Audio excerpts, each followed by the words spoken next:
आकाशवाणीचं हे नागपूर केंद्र आहे. प्रसारित करीत आहोत प्रादेशिक मराठी बातम्या.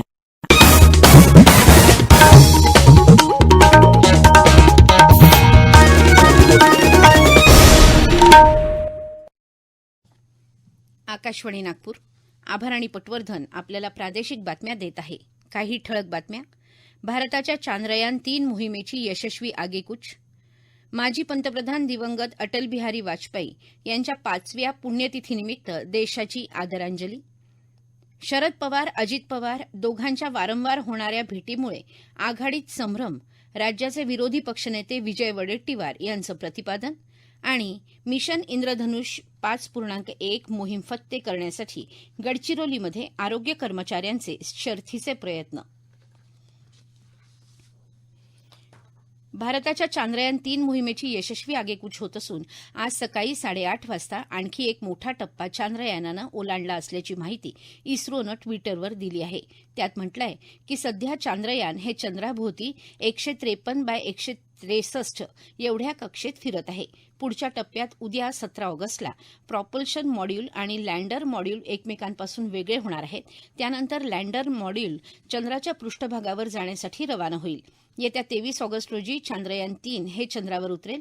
ही मोहीम पूर्ण झाल्यावर भारत हा चंद्रावर उतरणारा जगातला चौथा देश ठरणार आहे. माजी पंतप्रधान दिवंगत अटल बिहारी वाजपेयी यांच्या 5व्या पुण्यतिथीनिमित्त देश आज त्यांना आदरांजली वाहत आहे. राष्ट्रपती द्रौपदी मुर्मू, उपराष्ट्रपती जगदीप धनखड आणि पंतप्रधान नरेंद्र मोदी यांनी आज नवी दिल्लीत सदैव अटल या वाजपेयींच्या समाधीस्थळी जाऊन पुष्पांजली अर्पण केली.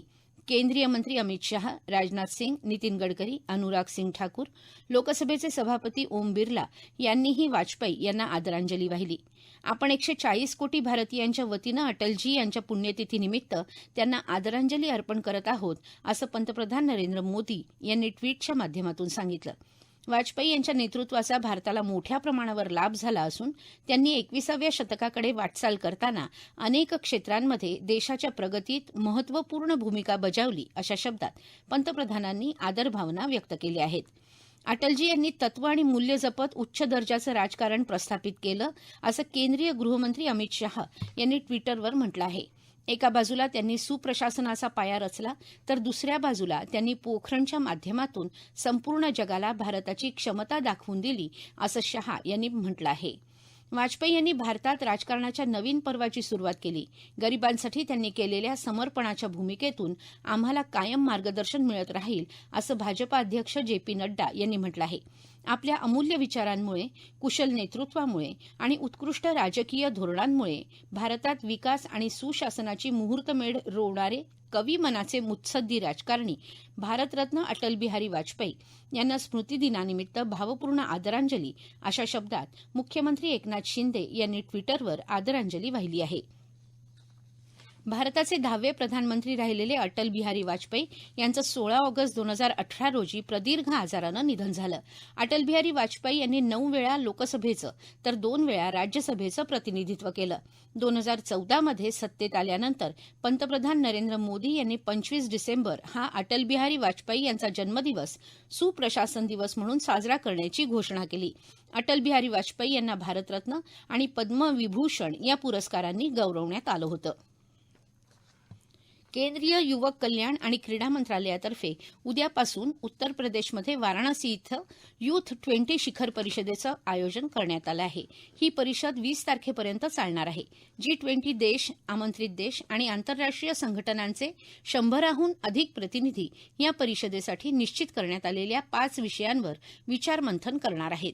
यामध्ये उद्योजकता, नवोन्मेष आणि 21व्या शतकातील कौशल्य, शांतता आणि सामंजस्य यासह युद्धजन्य परिस्थितीवर मात, जलवायू परिवर्तन आणि आपत्ती व्यवस्थापन या विषयांचा समावेश आहे.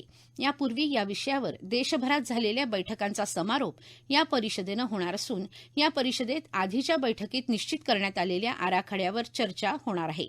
तसंच त्याला अंतिम स्वरूप देण्याचं काम या बैठकीत होणार आहे. पारसी नववर्षानिमित्त राज्यपाल रमेश बैस यांनी राज्यातील जनतेला शुभेच्छा दिल्या आहेत. नववर्षाचा पहिला दिवस नवरोज उत्तम विचार, उत्तम वाणी आणि उत्तम कृती या त्रिसूत्रीचं स्मरण करून देतो. हे वर्ष सर्वांच्या जीवनात सुख, समाधान, उत्तम आरोग्य आणि संपन्नता घेऊन येऊ, असं राज्यपालांनी आपल्या संदेशात म्हटलं आहे. या प्रादेशिक बातम्या आपण आकाशवाणीच्या नागपूर केंद्रावरून ऐकत आहात. आमच्या केंद्रावरील सर्व बातम्या ऐकण्यासाठी आणि ताज्या घडामोडी जाणून घेण्यासाठी Marathi news Nagpur all India radio या आमच्या यूट्यूब चॅनलला नक्की सबस्क्राईब करा. एकीकडे सत्ताधारी पक्षाकडून सत्तेसाठी राज्यात नवे पायंडे पाडले जात आहेत. अशातच अजित पवार वारंवार शरद पवार यांच्या भेटी घेत आहेत. या वारंवार होणाऱ्या भेटीमुळे आघाडीत संभ्रम निर्माण होत आहे. या भेटीचा खुलासा होणं आवश्यक आहे. अजित पवारांना मुख्यमंत्री बनण्याची प्रचंड इच्छा होती. ती इच्छा त्यांनी अनेकदा बोलून दाखवली होती. त्यासाठी शरद पवारांना जवळ घेण्याची अट भाजपनं अजित पवारांना घातली असावी असं मला वाटतं. पडद्यामागे काहीतरी घडत असल्याचा अंदाज आहे असं भाकीत राज्याचे विरोधी पक्षनेते विजय वडेट्टीवार यांनी चंद्रपूर इथं बोलताना व्यक्त केलं. दरम्यान सध्या आघाडीतील तीनही पक्षांचे निरीक्षक राज्यातील विविध मतदारसंघात जाऊन तिथल्या राजकीय परिस्थितीचा आढावा घेत आहेत. हा आढावा घेतल्यानंतर आघाडीतील तीनही घटक पक्ष मिळून जागा वाटपाबाबत निर्णय घेतील. याबाबत आघाडीत एकमत आहे. त्यामुळे कुठल्याही जागेबाबत आमच्यात मतभेद निर्माण होणार नाही. इतरांनी काळजी करू नये असं प्रतिपादन राज्याचे विरोधी पक्षनेते विजय वडेट्टीवार यांनी चंद्रपूर इथं बोलताना व्यक्त केलं. गडचिरोली जिल्ह्याच्या शेवटच्या टोकावर असलेल्या भामरागड तालुक्यातील आलदंडी, लष्कर, होडरी अशा अनेक गावांपर्यंत पोहोचण्यासाठी पावसाळ्यात नदी नाल्यांचे अडथळे पार करून जावं लागतं. नावेचा वापर हेच त्या भागातील नागरिकांसाठी एकमेव साधन असतं. अशाही परिस्थितीत आरोग्य कर्मचारी पूर आलेल्या नदीतून नावेनं प्रवास करून मिशन इंद्रधनुष 5.1 मोहीम फत्ते करण्यासाठी धडपडत आहेत. आरोग्य विभागानं आतापर्यंत लसीकरणाचे 80% उद्दिष्ट गाठलं आहे. नियमित लसीकरणातून सुटलेली बालकं आणि गरोदर मातांचं लसीकरण करण्यासाठी शासनानं मिशन इंद्रधनुष्य 5.1 ही मोहीम सुरू केली आहे. 7 ऑगस्टला या मोहिमेचा गडचिरोली जिल्ह्यात शुभारंभ झाला आणि दुसऱ्याच दिवशी 8 तारखेला लाहेरी प्राथमिक आरोग्य केंद्रातील 2 आरोग्य सेविका मोहिमेवर निघाल्या. वाटेतील गुंडेनूर नदीला पूर आला, परंतु पूल नसल्यानं दोघींनीही नदीतून नावेनं प्रवास करून आलदंडी गाव गाठलं. तिथे जाऊन त्यांनी बालकं आणि गरोदर मातांचं लसीकरण केलं. तसंच त्याबरोबर त्यांनी गावातील हिवतापाच्या रुग्णांवरही औषधोपचार केले. भारतीय स्वातंत्र्याची 75 वर्ष पूर्ण केली असताना शासनाद्वारे विविध आरोग्यदायी योजना यशस्वीपणे राबवल्या जात असून आरोग्य या मूलभूत सेवेसाठी दर्जेदार व्यवस्था उभारण्यास नेहमीच कटिबद्ध राहणार असल्याचं पालकमंत्री सुधीर मुनगंटीवार यांनी सांगितलं.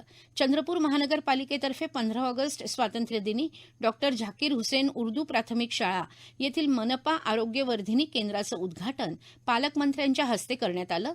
शासनाद्वारे ग्रामीण तसंच शहरी भागातील आरोग्य सेवा सक्षम केल्या जात आहेत. उपचारासाठी मोठ्या रुग्णालयांचा ताण कमी करण्याच्या उद्देशानं आणि गरजूंना घराजवळ उपचाराची सुविधा मिळवून देण्याची गरज लक्षात घेऊन राज्यात 700 ठिकाणी हिंदू हृदयसम्राट बाळासाहेब ठाकरे आपला दवाखाना सुरू केले जात आहेत, असं ते याप्रसंगी बोलताना म्हणाले. देशातील लोकशाही टिकवून ठेवणं, संविधानिक मूल्य जपणं, व्यक्तिस्वातंत्र्य टिकवून ठेवणं, सांप्रदायिक ध्रुवीकरण रोखण्यासाठी तसंच समाज प्रबोधन आणि समाज जागृतीसाठी people for equality, amity and communal emancipation अर्थात पीस या नागरी समाज संघटनेतर्फे निर्भय बनो अभियान राबवलं जाणार असून या संदर्भातला कार्यक्रम उद्या 17 ऑगस्ट रोजी संध्याकाळी 5 वाजता वसंतराव देशपांडे हॉल इथं आयोजित केला जाणार आहे.